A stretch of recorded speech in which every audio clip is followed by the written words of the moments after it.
Good morning. I am Savannah Sellers. Thank you very much for joining us on a Monday. Joe is off this morning. We are, of course, going to get started with the latest on those deadly California wildfires. Officials say the death toll, it's now reached 24, but that is expected to rise. Firefighters are bracing for resurgent Santa Ana winds, with gusts expected to reach up to 70 miles per hour, potentially fanning flames and scattering embers once again. According to CAL FIRE, more than 40,000 acres have been scorched across Los Angeles so far, with more than 12,000 structures damaged or destroyed, many of those, of course, people's homes.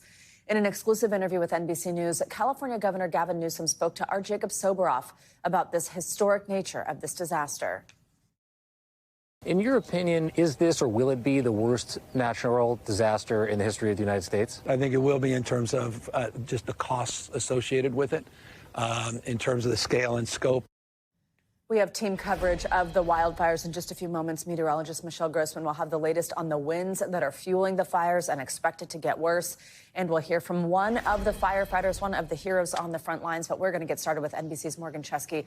He's in hard-hit Altadena, California, a community that has just completely changed in the face of this tragedy.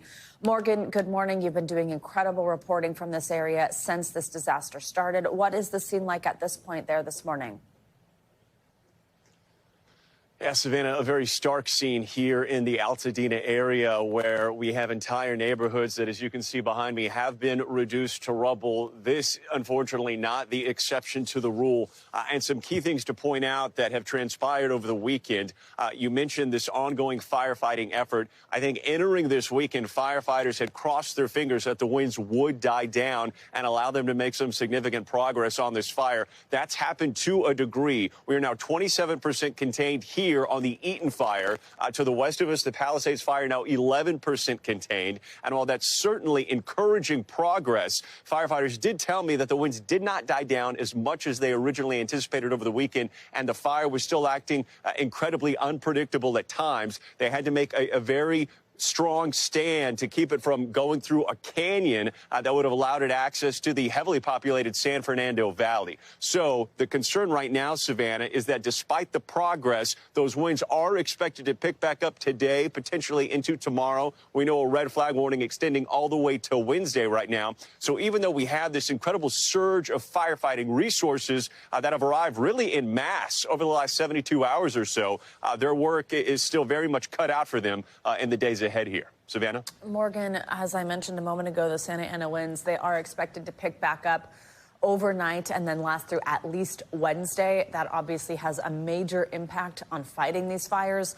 We are going to talk with somebody who's on the front lines in just a moment, but from what you're seeing there in Altadena and with the Eaton fire still raging, how are firefighters preparing for those conditions?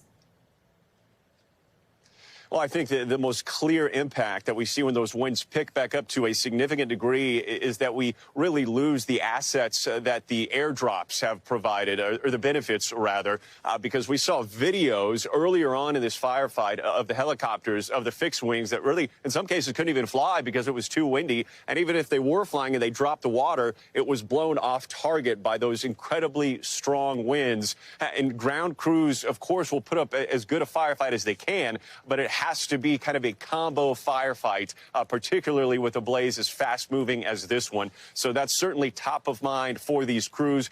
We have had a fire captain tell us that when they arrive and the winds are that strong, if there is no air support, they will look at a populated, an area where there are homes, and if the flames have already spread to certain houses, they'll have to even fall back to a street to essentially make their stand there, understanding that those homes will be overtaken in a very short amount of time. So the wind factor cannot be overstated on how big a difference it makes and how much more danger it adds to this firefight. And that is why we are clearly saying that we are not out of the woods just yet here. Savannah? Absolutely. Morgan Chesky, thank you very much for your reporting. Stay safe. For more, let's bring in Brent Pasqua, CAL FIRE Battalion Chief. Chief, thank you very much for joining us. It is good to see you again. I'm sorry that it's still under these circumstances. I want to pick up right there on the winds. We know that these hurricane level winds last week is what helped fuel these fires, really make them explode so quickly, kind of behave in ways that we're unable to be kept up with. And we know that those winds are expected to return. Walk us through how much of a concern that is. When you put in context last week when the Palisades fire got started, is this almost like those conditions all over again, and the potential not only for these fires to grow, but for new ones to begin? Yeah, that's correct. There's definitely a lot of potential there. So we took the last couple days to heavily attack this fire and do everything we can to knock the heat out of it with all of our crews and being able to use the air assets. We've made quite a difference here on this fire.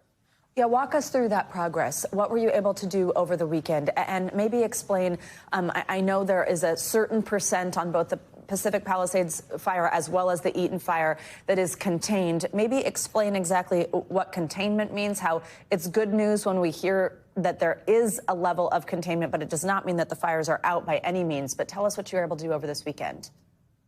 That's right. That number is a tricky number to describe sometimes to people who aren't familiar with this. So when we're sitting at now 13%, that part of the fire we are comfortable walking away with and not having anyone there and it being completely out and not reigniting in any way. So it's tough to bring that number up when we have these winds coming, that's for sure. But the crews, they were able to use their aircraft, our ground assets, bulldozers.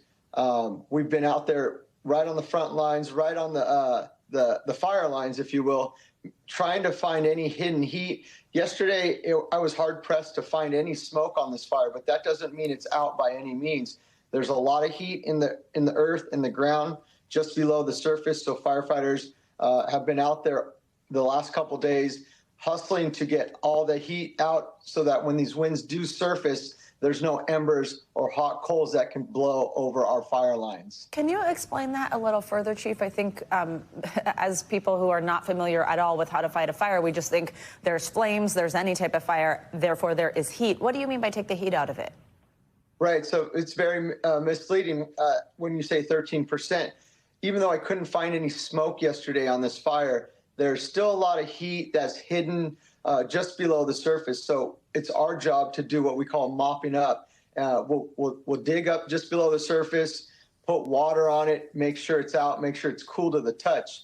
And that's a lot of work, and that's what we've been doing these last 3 days. If we find a lot of heat, we'll bring in helicopters to make an airdrop.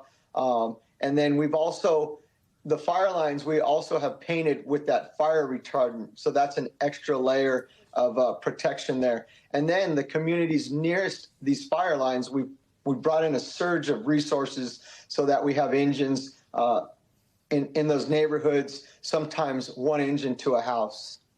There have been heartening scenes of just this outpouring of support from the community, whether that be local restaurants feeding y'all on the front lines, people bringing donations to you, but also the other cities, other states, even other countries sending reinforcements to work alongside you all. How has it felt to receive that support? And do you have equipment, manpower? Do you have what you need? We do have what we need, and it's been amazing. I've never seen anything like it. The support we've received from everyone, not only the community, but other states, like you said, other countries. It's been extraordinary. And together, we're going to be able to stop this fire and actually make a difference because of that support. It's been a tremendous help. Chief Brent Pasqua, I pray next week we are not having a similar conversation. We so appreciate your time, and we're thinking about you on the front lines. Thank you very much. Thank you, Savannah. We want to get you more of that exclusive interview with California Governor Gavin Newsom. He joined Meet the Press to discuss the recovery and rebuilding efforts. Here's moderator Kristen Welker. Hello there, Savannah. This week on Meet the Press, NBC's Jacob Soboroff spoke exclusively with California Governor Gavin Newsom for Meet the Press about the wildfire rebuilding efforts ahead of major events in Los Angeles. Over the course of the next several years, Los Angeles will be host to the World Cup and then the Super Bowl and then the Olympics.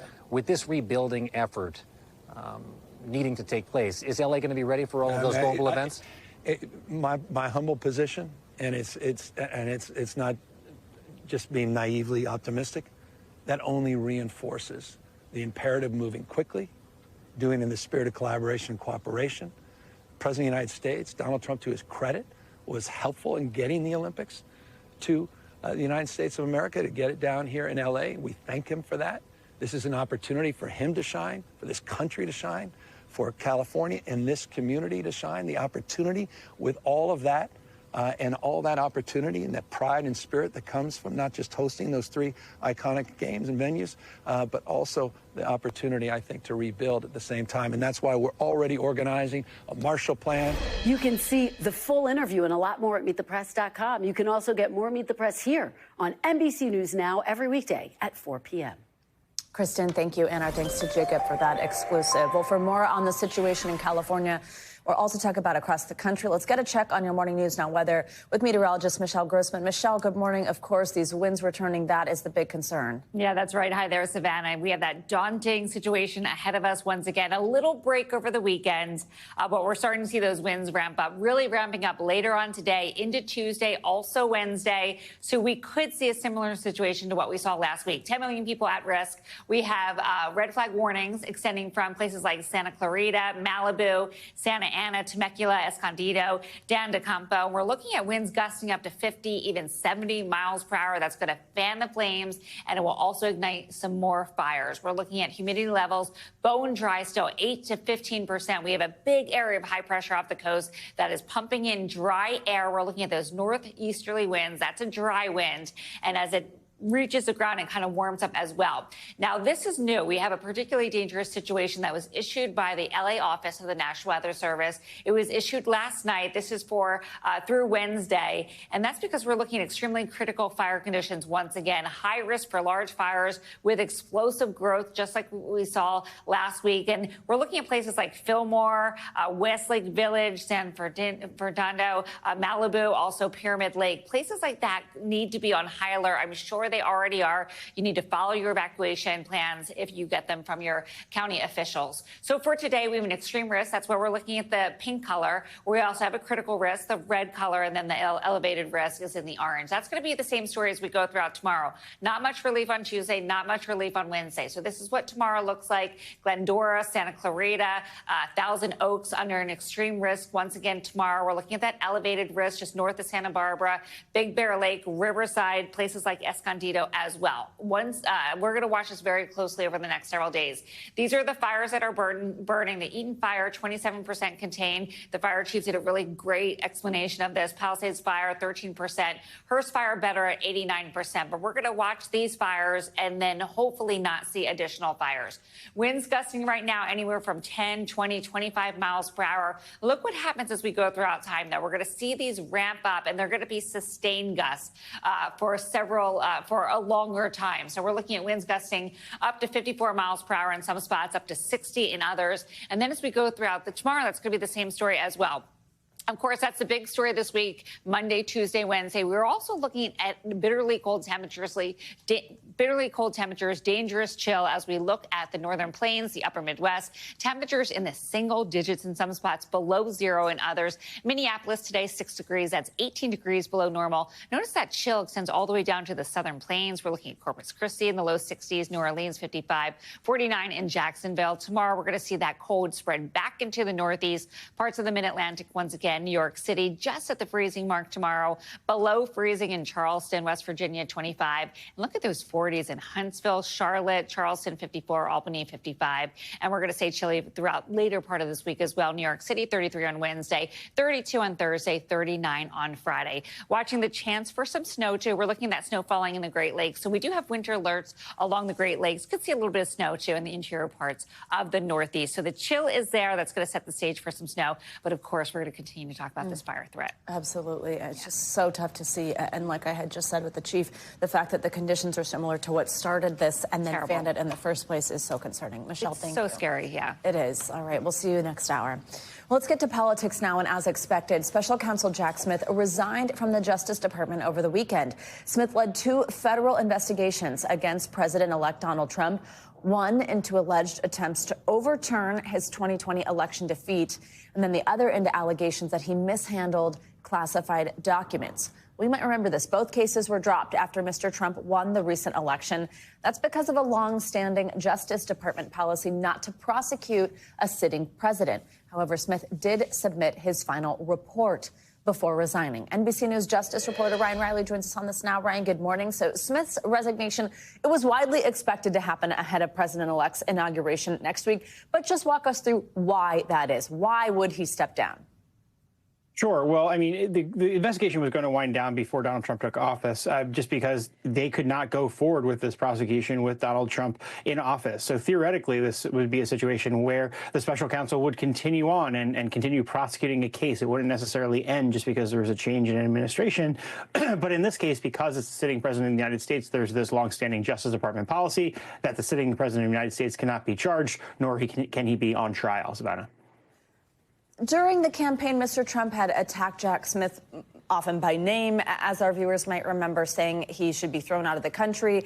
He also threatened to prosecute his opponents during the campaign. We've heard a lot about that. Is there any concern within the Justice Department that Smith may be a target for the president-elect's incoming DOJ leadership?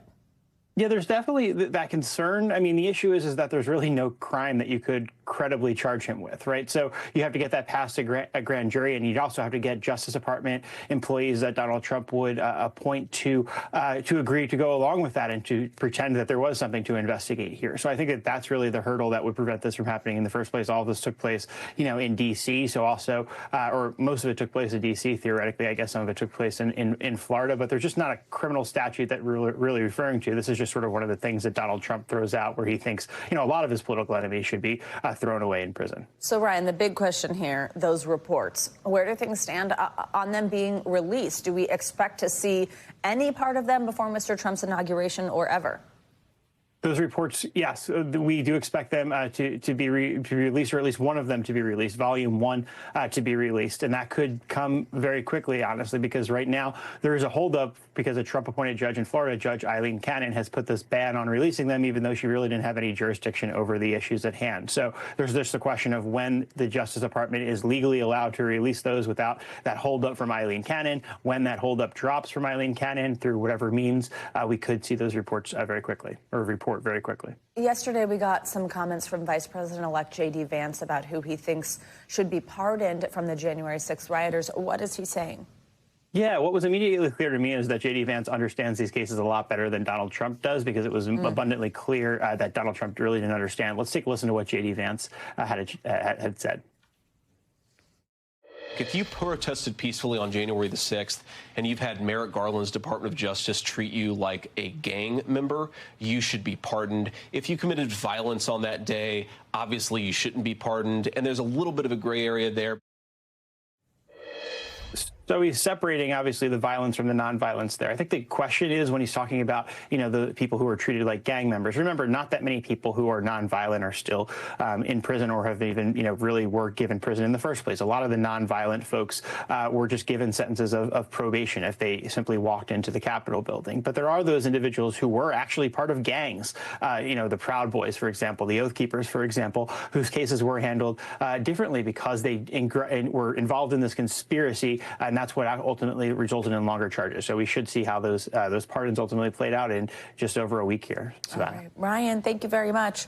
Well, this week on Capitol Hill, more than a dozen of President-elect Trump's cabinet picks are gearing up for a grilling by Senate members as confirmation hearings get underway. Among those expected to face extra scrutiny is Mr. Trump's pick for Secretary of Defense. That's Pete Hegseth.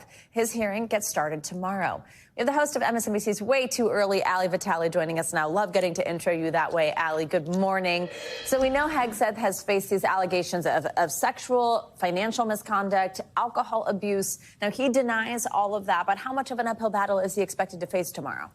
It is going to be a slog, Savannah. We knew this from the very moment that Hegseth was nominated. Initially, there were just concerns about his managerial abilities. This is a massive organization of hundreds of thousands of people within the Department of Defense. Hegseth has never run an organization that large. He is, of course, a veteran himself, but there are questions that senators are asking, even putting aside all of those various allegations of misconduct that you mentioned. We'd already be having questions about if he was qualified for this position. So not only does he have to assuage those concerns, he will have to then make public, I imagine, clarifying his stance on whether women should be able to serve in combat. That's something that he said, much controversy around that. And then also reminding you that two of the women who sit on the Armed Services Committee that he's going to be testifying in front of, Senators Joni Ernst and Tammy Duckworth, are combat veterans themselves. I imagine they have a lot of thoughts that we're going to hear about on his past comments there. And then that's nothing to say of the allegations of misuse of alcohol,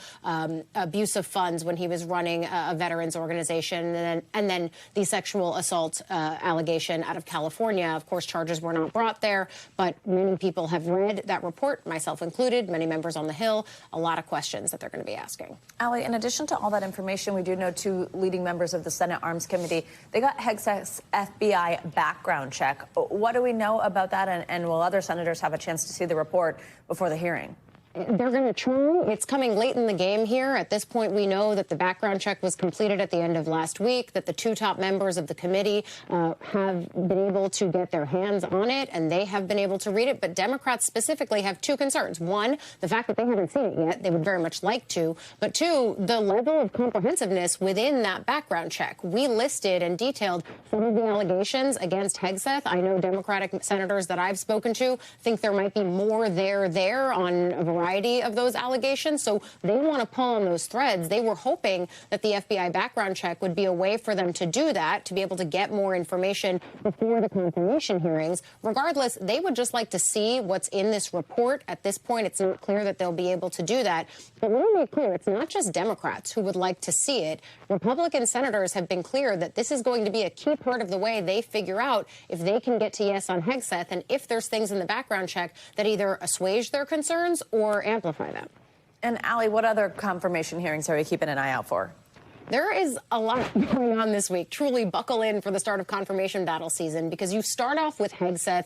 Arguably, that's one of the most contentious. There have not yet been hearings scheduled officially for some of the other contentious picks. You'll see on the screen the list of hearings does not at this point include Tulsi Gabbard or RFK Jr., the HHS secretary nominee. Those are going to be two of the more controversial ones not yet scheduled that we're also looking for. But take a look at January the 15th on Wednesday. Pam Bondi, the Attorney General, going to start day one of her hearing. A lot of eyeballs going to be on that one. And then would-be Secretary of State Marco Rubio, now Senator of Florida, he is going to be one of the less controversial ones, and it'll give you a real contrast of what it looks like to be mired in controversy, to face the full onslaught of Democratic skepticism and questioning, versus Rubio, who is generally well-liked in bipartisan fashion. Many of the senators who I've spoken to who are going to be part of that confirmation hearing feel he's prepared, of course, because of the Senate Intel Committee that he's served on, the past work that he has done. This is one that's likely to cruise through, but again, it's going to provide a real contrast.